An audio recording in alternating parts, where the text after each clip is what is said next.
नमस्ते। मेरा नाम है दीपक और स्वागत है आपका आज की मेमोरी बाइट में। ये मेमोरी बाइट की हमारी सीरीज़ शुरू हो रही है पॉलिटी यानी कि राज व्यवस्था को लेकर के। और इसमें हम शुरुआत कहाँ से कर रहे हैं? हम कर रहे हैं यूनियन एंड इट्स टेरिटरी यानी कि संघ और उसके क्षेत्र से लेकर के। और हमारी जैसे मेमोरी बाइट का एम ही क्या है कि हम निमोनिक्स की मदद से, मेमोरी टेक्निक्स की मदद से चीज़ों को याद कर लेते हैं। तो इस बार भी हम कुछ ट्रिक्स देखेंगे, छोटी छोटी सी ट्रिक्स हैं। संघीय राज्य के प्रवेश पर नियम, फिदा या फिर नए भाग सीमा पर नाम करें, ऐसे छोटे छोटे से सेंटेंसेस के थ्रू हम सारा कुछ कवर कर लेंगे। तो आज हम क्या करेंगे? आज हम पार्ट 1 में आने वाले 4 आर्टिकल यानी कि 4 अनुच्छेद, 1 से लेकर के 4 तक जो आर्टिकल्स हैं, अनुच्छेद हैं, उनको याद कर लेंगे। तो चलो सबसे पहले कॉन्स्टिट्यूशन की बुक का अरेंजमेंट देख लेते हैं कि उसमें आर्टिकल्स लिखे कहाँ पर हैं। तो बुक में, कॉन्स्टिट्यूशन की बुक में सबसे पहले क्या लिखा हुआ है? प्रीएम्बल लिखा हुआ है। प्रीएम्बल बेसिकली एक समरी है, हमें इससे आइडिया मिल जाता है कि कॉन्स्टिट्यूशन है क्या।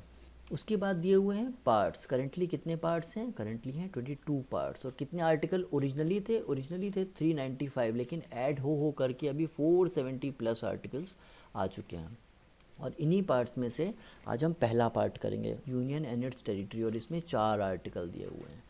तो चलो अभी हम ये करते हैं, लेकिन पार्ट्स के बाद क्या दिया हुआ है ये भी देख लेते हैं। तो पार्ट्स के बाद दिया हुआ है शेड्यूल। कितने शेड्यूल हैं? करेंटली 12 शेड्यूल हो गए हैं इस समय।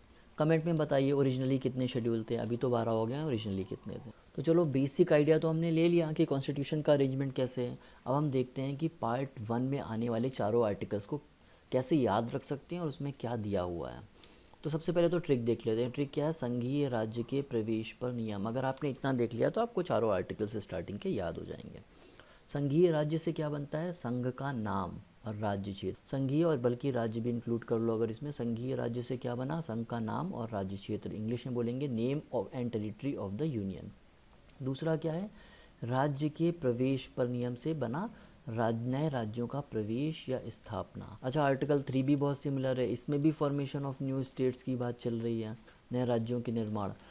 पर से बनता है इसमें परिवर्तन। परिवर्तन की बात कर रहा है। किसकी बात कर रहा है? कि सीमाओं में, नामों में परिवर्तन हो जाए, राज्य के क्षेत्रों में परिवर्तन हो जाए। बेसिकली ये इंटरनल चेंजेस की बात कर रहा है। आर्टिकल 2 किसकी बात कर रहा था? एक्सटर्नल चेंजेस की बात कर रहा था। और अब आ जाते हैं आर्टिकल 4 पर। तो ये आ गया आपकी स्क्रीन पर आर्टिकल 4। आर्टिकल 4 किससे रिलेटेड है? देखो, आर्टिकल 2 और आर्टिकल 3 में क्या हो रहा था? आर्टिकल 2 और 3 में पार्लियामेंट की पावर्स बताई गई थी। कौन सी पावर्स बताई गई थी? आर्टिकल 2 में बताया गया था जो एक्सटर्नल टेरिटरी से रिलेटेड चेंजेस हैं वो पार्लियामेंट कर सकती है, वो पावर उसके पास है। और आर्टिकल 3 में बताया गया था जो इंटरनल चेंजेस हैं वो भी कर सकती है। जैसे कि तेलंगाना बना था, आंध्र प्रदेश से अलग हुआ था, ये कैसे हुआ था? आर्टिकल 3 के अंडर में हुआ था। आर्टिकल 4 में क्या बताया गया है कि आर्टिकल 2 और आर्टिकल 3 में जो पार्लियामेंट की पावर है उसके थ्रू वो जो भी चेंजेस करती है वो कॉन्स्टिट्यूशन में अमेंडमेंट नहीं माना जाएगा। कॉन्स्टिट्यूशन में अमेंडमेंट कैसे होता है? आर्टिकल 368 के थ्रू होता है। 368 में अमेंडमेंट के थ्रू, अमेंडमेंट करने के लिए क्या होता है? स्पेशल मेजॉरिटी चाहिए होती है। देखो, एक अपने आप में कॉन्सेप्ट है, इसको डील करेंगे हम। लेकिन अभी ऐसे समझ लो कि ये स्पेशल मेजॉरिटी की बजाय सिंपल मेजॉरिटी से ही काम चल जाएगा अगर पार्लियामेंट को कुछ चेंज करने हो, आर्टिकल 2 और आर्टिकल 3 के अंडर कोई भी चेंजेस करने हो। आर्टिकल 368 में नहीं कंसिडर किया जाएगा। क्यों? क्योंकि देखो, जब भी आप चेंज करोगे तो शेड्यूल 1 में, यानी कि अनुसूची, पहली जो अनुसूची और चौथी अनुसूची, पहली अनुसूची में क्या लिखा गया है? जितने भी स्टेट्स हैं उनके नाम लिखे गए हैं, उससे रिलेटेड जो भी डिटेल्स हैं, वो किस समय इंडिया का पार्ट बने थे, उनमें क्या क्या चेंजेस आए, आंध्र प्रदेश कब इंडिया का पार्ट बना, उससे रिलेटेड कब बना था? 1956 में बना था, उससे रिलेटेड उसमें कोई कोई से चेंजेस हुए। जैसे अब तेलंगाना अलग हुआ तो 2013-14 में जो भी चेंजेस हुए वो सारे के सारे मेंशन किए गए हैं आर्टिकल, सॉरी, शेड्यूल 1 में, पहली अनुसूची में। चौथी अनुसूची किससे रिलेटेड है? राज्यसभा से रिलेटेड। राज्यसभा में क्या बताया गया है कि कितनी सीट्स मिलेंगी किसी भी टेरिटरी को इंडिया में, वो स्टेट है या यूनियन टेरिटरी है तो उनमें कितनी सीट्स होंगी राज्यसभा को, ये वाली बात बताई गई है शेड्यूल 4 में। तो ये सारे चेंजेस जो भी होंगे ये आर्टिकल 2 और आर्टिकल 3 में जो चेंजेस हैं इसको 368 के अंडर अमेंडमेंट नहीं माना जाएगा, ऐसा बताया गया है आर्टिकल 4 में। तो चलो एक बार आर्टिकल 3 के सब आर्टिकल्स को भी देख लेते हैं और डिटेल में सब आर्टिकल्स को भी समझ लेते हैं। ये आ गया आर्टिकल 3। तो इसमें हमने क्या देखा था कि इंटरनल चेंजेस की बात हो रही है। और चेंजेस कौन कर सकता है? देखो, ये बहुत इंपॉर्टेंट है। चेंजेस सिर्फ और सिर्फ पार्लियामेंट कर सकती है, भारत की संसद के अलावा और कोई चेंज नहीं कर सकता, ठीक है? केवल संसद कर सकती है। और कैसे? विधि द्वारा, यानी कि लॉ बना करके कर सकती है। तो क्या है इसमें, कौन कौन सी चीज़ें दी हुई हैं? कि इसमें बताया गया है कि कोई नई स्टेट बना सकती है पार्लियामेंट, क्या कर सकती है, नए राज्य का निर्माण कर सकती है। कैसे कर सकती है, कोई एग्जिस्टिंग दो या दो से ज़्यादा स्टेट हों या उनका कुछ पार्ट मिला ले। और इसको मैप पर दिखा के ज़्यादा अच्छे से समझा देता हूँ। तो ये देखो मैप पर क्या आ गया, आई लव माई इंडिया वाला भारत आ गया। थोड़ा बड़ा कर दूँ इसको, ये लो थोड़ा बड़ा कर दिया। अब क्या करूँ, इसमें कुछ स्टेट्स दिखा देता हूँ, कुछ क्या सारी स्टेट्स दिखा देता हूँ। ये देखो सारी की सारी स्टेट्स हो गई। अभी थोड़ी देर के लिए अगर हम इस वाले एरिया पे फोकस कर लें, ये एरिया कौन सा है, अब कलर चेंज करता हूँ पेन का पहले। हाँ, तो इस वाले एरिया में फ़ोकस करो। ये कौन सा एरिया है हमारा, ये कौन सा स्टेट है करेंटली, आंध्रा। और ये कौन सा स्टेट है, तेलंगाना। तेलंगाना कैसे बना था, आर्टिकल 3 से बना था, आर्टिकल 3 का यूज़ करके बना था। ओरिजिनली क्या था, ओरिजिनली ये दो अलग अलग स्टेट नहीं थे, ये कैसे थे, एक स्टेट थे। कैसे स्टेट थे, चलो ये भी दिखा देता हूँ। तो ये देखो ओरिजिनली क्या था, ये पूरा एक स्टेट था आंध्र प्रदेश। ये जो मैंने डिवीज़न अभी हटा दिया है ना, आंध्र प्रदेश और तेलंगाना वाला डिवीज़न, ये डिवीज़न पहले नहीं हुआ करता था। तो स्टेट ने क्या किया, सेंटर ने क्या किया, इसको डिवाइड कर दिया, आंध्र प्रदेश की टेरिटरी को हटा दिया और नया स्टेट बना दिया। लेकिन ये क्या था, इंटरनल चेंजेस हुए हैं। अभी आपको अगर इंटरेस्ट होगा तो मैं बेरोबारी यूनियन भी बताऊंगा, उसमें बताऊंगा वो कैसे एक्सटर्नल चेंजेस की बात हुई, हमारी टेरिटरी के बाहर की बात हुई। तो वो वाली चीज़ें आर्टिकल 3 से गवर्न नहीं होती हैं। तो करंट स्टेट क्या है, अब ये आंध्रा और तेलंगाना ऐसे डिवाइड होकर के करेंटली दो स्टेट बन गए हैं। पहले एक स्टेट था और अब दो स्टेट हो गए। किस ईयर में हुआ था ये कोई बताएगा, पहले आंध्रा कब बना था, 1956 में इंक्लूड हुआ था इंडिया में। और फिर तेलंगाना कब बना, 2013 में या 2014 में, कोई बताएगा, चलो कमेंट करके बताओ। तो ये देखो ये हो गया करंट स्टेटस। करंट स्टेटस क्या है, ये तेलंगाना है और ये आंध्रा है, लेकिन ओरिजिनली ऐसा नहीं था। हमने देख लिया मैप पे, ज़्यादा समझ में आया ये सब कैसे हो रहा है, ये आर्टिकल 3 से हो रहा है। ठीक है, तो हमने देख लिया कैसे दो स्टेट्स को कंबाइन करके या एक स्टेट को ब्रेक करके ये सारे चीज़ें यूज़ कर सकती है पार्लियामेंट और नई स्टेट बना सकती है। वैसे ही पार्लियामेंट क्या कर सकती है, किसी स्टेट के एरिया को इंक्रीज़ कर सकती है, डिमिनिश या डिक्रीज़ कर सकती है, बाउंड्रीज़ को अल्टर कर सकती है, चेंज कर सकती है, और वैसे ही किसी नया राज्य के नाम को भी बदल सकती है। अच्छा, इसी को फटाफट हिंदी में बता देता हूँ। नया राज्य का निर्माण कैसे कर सकती है, दो या दो से अधिक राज्यों को मिला सकती है, क्षेत्र को बढ़ा सकती है, घटा सकती है, सीमाओं में परिवर्तन कर सकती है और साथ ही साथ नाम में भी परिवर्तन कर सकती है। तो ये पर सबसे छोटा वर्ड है, लेकिन सबसे ज़्यादा चीज़ें इसमें ही हैं। अब इसको याद रखने का क्या तरीका है, इंग्लिश वाले लोग देख लो, फिदा FIDAA, पहले क्या है, फॉर्म होगा, फिर इंक्रीज़ होगा, डिमिनिश होगा, ऑल्टर होगा बाउंड्रीज़, और ऑल्टर होगा नेम्स, ही हो गया फिदा से। हिंदी वाले लोग क्या करोगे, हिंदी वाले लोग ये कर लो, नए बाघ सीमा पर नाम करेंगे। तो नए बाघ से हो जाएगा नए राज्य, बाघ से बढ़ाना घटाना हो गया, बाघ सीमा पर, सीमा से सीमा परिवर्तन की बात हो गई, और पर नाम से नाम में परिवर्तन की बात हो गई। और ये भी हमने देख ही लिया था, क्या देख लिया था, तेलंगाना कैसे बना था, आर्टिकल 3 से बना था। 3 मतलब टी से तेलंगाना, टी से 3, सब याद हो गया, आर्टिकल 3। ओके, अब आ जाओ आर्टिकल 4। आर्टिकल 4 तो हम देख चुके हैं, उसमें क्या है, आर्टिकल 4 में शेड्यूल 1 और शेड्यूल 4 की बात करी गई है कि उसमें चेंजेस करेंगे, उसके लिए कैसे रूल्स बनेंगे, ये वाली बात बताई गई है। सारा कुछ हो गया। अब देखो आज की मेमोरी बाइट देखा जाए तो यहाँ पर ख़त्म हो गई है।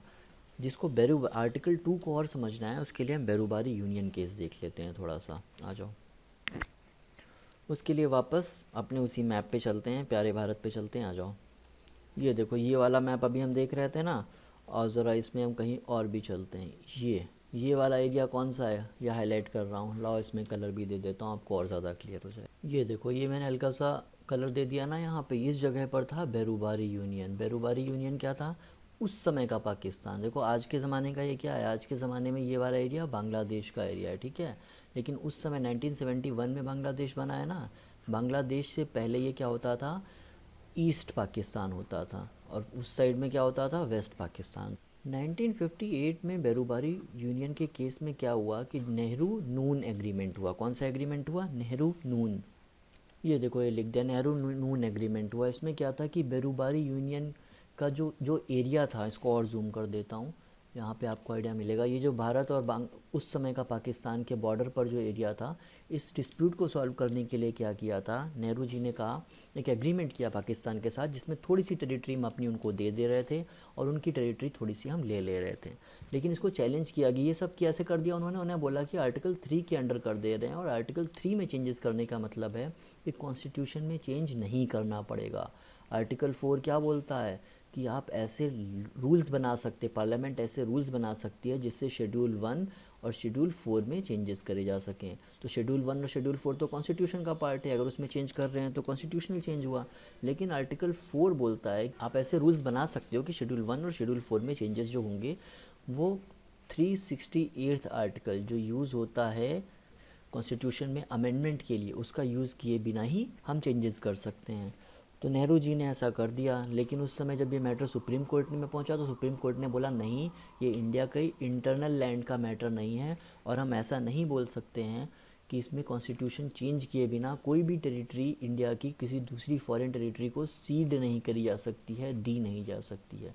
इसलिए अगर आपको करना है तो आप क्या करोगे, कॉन्स्टिट्यूशन में चेंज करोगे। और कॉन्स्टिट्यूशन में चेंज करने का प्रोसेस क्या है, आर्टिकल 368 यूज़ करो, स्पेशल मेजॉरिटी का यूज़ करके वहाँ पे आप कॉन्स्टिट्यूशन में चेंज करो। तो कॉन्स्टिट्यूशन में चेंज किया गया और ये फिर ये मैटर सॉल्व। हालांकि एक चीज़ और बता दूँ, सुप्रीम कोर्ट का ये भी डिसीजन है कि अगर कोई बाउंड्री डिस्प्यूट है तो पार्लियामेंट अगर चाहे उसके लिए उसको कॉन्स्टिट्यूशन में अमेंडमेंट करने की ज़रूरत नहीं है। इन एक्सचेंज ऑफ लैंड्स अगर पार्लियामेंट चाहे तो वो सिर्फ एक एग्जीक्यूटिव एक्शन माना जाता है। एक एग्जीक्यूटिव एक्शन है जिसकी वजह से, जिसका यूज़ करके पार्लियामेंट लैंड को एक्सचेंज कर सकती है और इसके लिए कॉन्स्टिट्यूशन में कोई चेंज अमेंडमेंट करने की ज़रूरत नहीं पड़ेगी, 368 की कोई ज़रूरत नहीं होगी। ठीक है, बैरूबारी यूनियन केस ठीक से समझ में आया। हल्का फुल्का देखो, पहला ही लेक्चर है, बहुत ज़्यादा ओवरडोज नहीं देना चाहता हूँ, चीज़ें क्लियर होंगी आगे जैसे जैसे हम बढ़ेंगे चीज़ें क्लियर होंगी। एक साथ बहुत सारी चीज़ें नहीं बताना चाह रहा हूँ, वीडियो को थोड़ा छोटा रखना चाह रहा हूँ वरना ओवरडोज हो जाएगा। जैसे जैसे हम बढ़ेंगे, अभी तो देखो हमने आर्टिकल 1 से लेकर के 4 तक करा है, अभी धीरे धीरे हम सारे आर्टिकल्स याद करेंगे। 50, 60, 70s के आज तक तो आपको सारे के सारे आर्टिकल याद हो जाएंगे लाइन से। तो पहले जब आपको एक ओवरव्यू मिल जाएगा उसके बाद आप बहुत अच्छे से चीज़ों को समझ पाओगे। फिर जब भी इन चीज़ों को देखोगे आपको समझ में आने लगेगा। तो एक बार फटाफट रिवाइज़ कर लेते हैं। हमने आज 4 आर्टिकल्स कौन कौन से पढ़े हैं। ये देखो, बहुत तेज़ी से हम आगे बढ़ेंगे। तो हमने आज क्या किया है, बहुत ही सिंपल सा कॉन्स्टिट्यूशन की पार्ट 1 को किया है। पार्ट 1 में क्या बताया गया है, यूनियन एंड इट्स टेरिटरी। उसमें आर्टिकल 1 में क्या बताया गया है, संघ का नाम बताया गया, राज्य क्षेत्र यानी कि name and territory of the union, ये संघीय राज्य से हमने याद कर लिया था। राज्य के प्रवेश से हमने याद कर लिया था, एडमिशन और establishment of new states. Article 2 A repeal हो गया है, फिर भी मैंने मेंशन कर दिया है, आप पीडीएफ में पढ़ोगे तो देख सकते हो। आर्टिकल 2 ए कैसे इंसर्ट किया गया था, कॉन्स्टिट्यूशन में अमेंडमेंट किया गया था जब सिक्किम को पार्ट बनाया जा रहा था इंडिया का 1974 में। आर्टिकल 3 के हमने सब आर्टिकल्स भी कर लिए हैं। 3 को याद करने के लिए हमने परिवर्तन याद रखा था पर, और इसमें कौन कौन से किया था, नए भाग सीमा पर नाम करेंगे। नए भाग से क्या हो गया था, नए राज्य का निर्माण हो गया था, बढ़ाना घटाना सीमा परिवर्तन या नाम परिवर्तन कर लिया था। और चौथा हो गया था पर नियम, हमने नियम बनाए थे। नियम किसके लिए बनाए जा रहे हैं, शेड्यूल 1 और शेड्यूल 4 में जो भी चेंजेस किए जाने हैं आर्टिकल 2 और 3 में चेंजेस के थ्रू, वो सारे वो कैसे होगा उसके लिए लॉज बनाए गए थे। आर्टिकल नंबर 4 में बताया गया है कि कैसे किया जाएगा। तो ये रही आज की मेमोरी बाइट, थोड़ी बड़ी हो गई, अगली बार से थोड़ा छोटा रखूँगा। अच्छा, जिसको भी ये पीडीएफ चाहिए वो क्या करेगा, ये दिख रहा है ना, ये देखो यहाँ पे लिखा हुआ है बड़ा बड़ा, इस पर आप हमें व्हाट्सएप पर हाय भेज दो, ऐसे लिखो हाय और हमें भेज दो, और आपको सारी की सारी ट्रिक्स, ये पीडीएफ सब वहीं मिल जाएगा। या फिर आप डिस्क्रिप्शन में जाओ, वहाँ पर लिंक दिया हुआ है, उस पर क्लिक करो, व्हाट्सएप की आपका स्क्रीन खुल कर आएगी, उसमें हाय लिखा होगा, आप हमें सिंपली हाय सेंड कर दो। इंपॉर्टेंट है, उसके बाद नंबर ज़रूर सेव करो, अदरवाइज़ 24 आवर्स के बाद हमारे मैसेजेस आपको डिलीवर नहीं होंगे। आप टेलीग्राम पे भी शिक्षा बाइट सर्च करके हमसे जुड़ सकते हो, वहाँ पर आपको सारे पीडीएफ, सारी जितनी भी पास्ट का डेटा है वो सब कुछ एक जगह पर मिल जाएगा। टेलीग्राम भी एक बहुत अच्छा मीडियम है, आप इस पर हमसे कनेक्ट हो सकते हो। चलो मिलते हैं अगली मेमोरी बाइट में, तब तक टेक केयर।